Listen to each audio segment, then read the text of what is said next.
16h20, c'est Virgile sur M.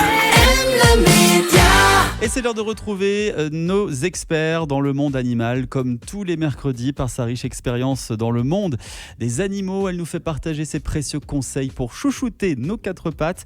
C'est Karine Métro, présidente de l'association SOS Chien Polaire, qui est avec nous. Bonsoir Karine. Bonsoir Virgile. Alors, partir en vacances est une période excitante, mais pour de nombreux propriétaires d'animaux de compagnie, cela signifie aussi de partir en vacances sans son chien. Une séparation difficile avec notre fidèle compagnon à quatre pattes. Alors tout d'abord, Karine, est-ce qu'un chien a vraiment un manque lorsqu'il est séparé de son maître ? Oui, bien sûr. Il a un réel manque qu'on peut combler quand on est un professionnel. On sait comment pouvoir les aider à passer par-dessus. Mais des fois, certains animaux, c'est plus compliqué que d'autres. Est-ce qu'un chien, ça se rend compte du temps qui passe ?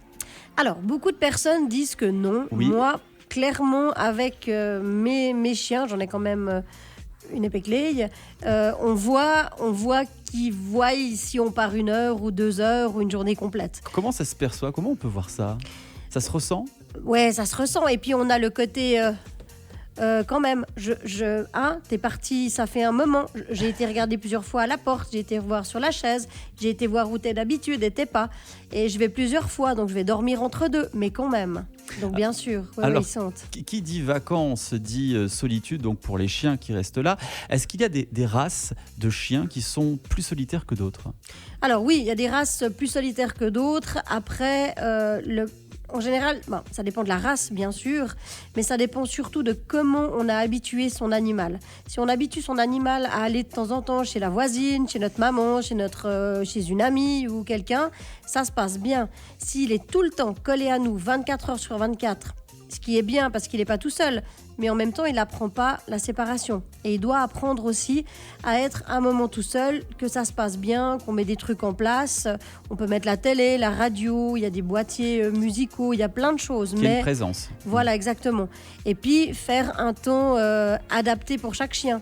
Un chien pourra rester 1 demi-heure tout seul, ça sera déjà énorme. Un autre, 2-3 heures, ça ira. Ça dépend tout. Donc ça dépend vraiment dans quel environnement il a grandi. Dans quel environnement il a grandi, d'où il vient aussi. Parce qu'on oublie des fois pas mal que certains chiens qui ont été importés de l'étranger, qui ont quand même vécu l'enfer quand ils étaient petits, c'est pas parce qu'on le prend à 3-4 mois et qu'on fait tout juste qu'on n'aura pas de bug. Parce que tout d'un coup, il y a des vieilles peurs qui reviennent et ça, on doit faire avec. Est-ce que c'est mieux de privilégier une famille d'accueil ou un professionnel comme les dog hotels ? Alors, l'avantage du professionnel, c'est que déjà, il a l'habitude. Si votre chien s'ennuie ou s'il montre des signes, il saura comment réagir. Ce qu'il faut faire attention, c'est l'acclimatation. Le chien, on doit le mettre une fois un petit moment pour voir si tout va bien.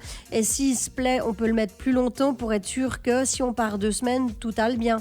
Parce que certaines pensions vous font signer un contrat qu'en cas de problème, on peut vous téléphoner et vous devez revenir récupérer l'animal dans X temps parce que ça ne se passe pas bien du tout.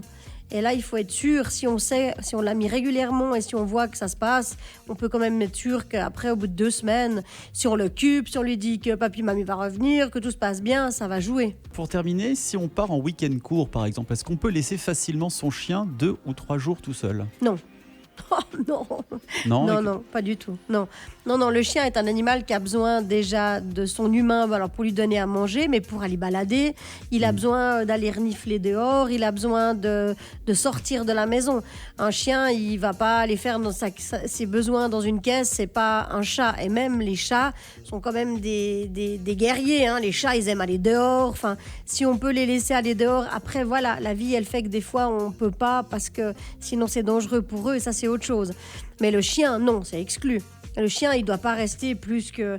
Moi, personnellement, je trouve que 8 heures, c'est déjà beaucoup parce que c'est 8 heures où il fait rien de sa vie.